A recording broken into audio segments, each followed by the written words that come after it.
ঈদ উল ফিতরকে সামনে রেখে বাজারে পণ্যের মান ও দাম নিয়ন্ত্রণে রাখতে রংপুর নগরীর বিভিন্ন ব্র্যান্ড শোরুমে অভিযান চালায় জাতীয় ভোক্তা সংরক্ষণ অধিদপ্তরের ভ্রাম্যমাণ আদালত। গত বুধবার দুপুরে নগরীর 4টি আউটলেটে অভিযান চালিয়ে মোট 1.5 লাখ টাকা জরিমানা করা হয়।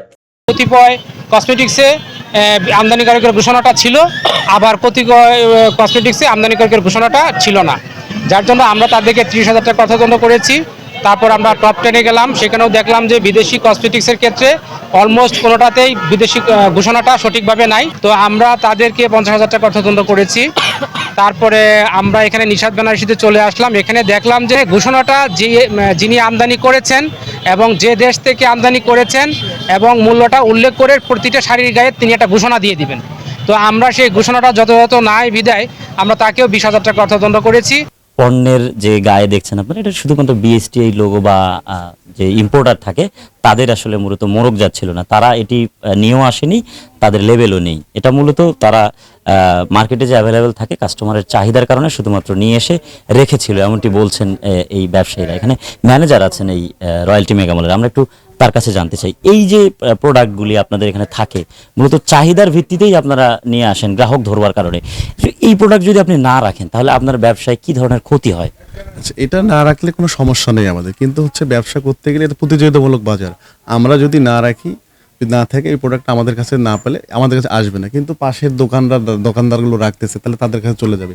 এই প্রোডাক্টটা কিনতে এসে ওই প্রোডাক্টটা আরও অন্য কিছু প্রোডাক্ট কিনে, তখন আমার ওই প্রোডাক্টও সেল হচ্ছে না। এটা প্রতিযোগিতামূলক বাজারে টিকে থাকার জন্য এই কাজটি করা। এই প্রোডাক্টটা হচ্ছে আপনি যে কোনো জায়গায় গেলেই পাবেন, আর হচ্ছে গ্রাহক চাহিদা থাকার কারণে আমাদের এখানে রাখা। সবাই হচ্ছে এটা চায়, গ্রাহক চাহিদা প্রচুর, এই কারণে রাখা। অভিযানের খবর গণমাধ্যমে প্রকাশের পর সামাজিক যোগাযোগ মাধ্যমে রয়্যালটি মেগামলকে ঘিরে বিভিন্ন অসত্য তথ্য ছড়ানো হয়। এতে বিব্রতকর পরিস্থিতি এড়াতে বক্তব্য দিয়েছে প্রতিষ্ঠানটি। কিন্তু এমন অপপ্রচার করবেন না যেই অপপ্রচারে মানুষ মানসিকভাবে হয়রানি হয়, ক্ষতিগ্রস্ত হয়, সমাজের কাছে একটা বিরূপ প্রতিক্রিয়া সৃষ্টি হয়। এই কাজগুলো থেকে বিরত থাকুন। আমি এবং আমার প্রতিষ্ঠানের পক্ষ থেকে রংপুর কোতোয়ালি থানায় একটা জিডি করা হয়েছে, এবং আপনার মাধ্যমে আমি জানাতে চাই, শুধু আমি না, আমার মতো যারা আছেন তাদের বিরুদ্ধে অপপ্রচার থেকে বিরত থাকুন। হ্যাঁ, আমার যদি কোনো অপরাধ হয়ে থাকে, কোনো ভুল হয়ে থাকে, তা আপনি একেবারে কঠোরভাবে সমালোচনা করুন, কোনো আপত্তি নেই। এই প্রতিষ্ঠানটির দাবি, বেশ কয়েকটি প্রতিষ্ঠানে জরিমানা করা হলেও শুধুমাত্র তাদের নামেই বিভ্রান্তকর তথ্য ছড়ানো হয়েছে, যা তাদের জন্য খ্যাতির বিড়ম্বনা হয়ে দাঁড়িয়েছে। কথায় আছে খ্যাতির বিড়ম্বনা। এই যে কাজ করতে করতে মানুষের ভিতরে ঢুকতে পারাটা যে কত কষ্টকর, সেই কাজটা কিন্তু আমি করেছি। রোদে, বন্যায়, খরায়, প্রাকৃতিক দুর্যোগে, করোনার সময়, প্রত্যেকটা মুহূর্তে তানভীর হোসেন আশরাফি এবং আমার পুরো টিম আমরা কিন্তু মানবিক কর্মকাণ্ডের সঙ্গে যুক্ত ছিলাম।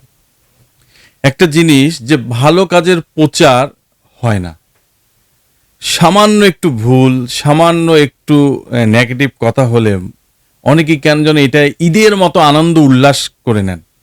এছাড়া স্থানীয়ভাবে কর্মসংস্থান তৈরি ও ব্যবসা সম্প্রসারণে বাধা দিতেই একটি পক্ষ এমন অপপ্রচার চালাচ্ছে বলেও অভিযোগ করছেন তিনি। ভাই, মাস্টার্স কমপ্লিট করা একটা ছেলে, তার মেধা কতটা শানিত যে সে একটা ডিগ্রি অর্জন করেছে, কিন্তু একটা চাকরির বাজারে তার চাকরি নাই। এই প্রতিষ্ঠানটা বন্ধ হলে 200-250 মানুষ কিন্তু বেকার হয়ে যাবে। তাহলে কেন এইভাবে আক্রমণ করা হচ্ছে? কেন? আমাদের কথা যে যারা এখানে কাজ করছেন তারা এর থেকেও বড় প্রতিষ্ঠানের মালিক হবে একদিন, এই প্রত্যাশা আমরা করি।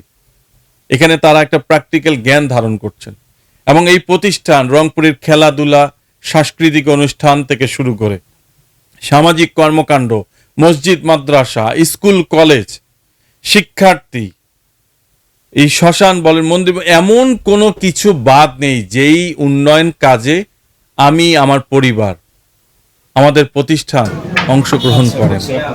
তবে ভোক্তা সুরক্ষার পাশাপাশি তথ্যের সঠিকতা নিশ্চিত করাও এখন বড় চ্যালেঞ্জ বলছেন সংশ্লিষ্টরা। A K M Suman, RNB news, Rangpur. মানে পারফিউম জাতীয়।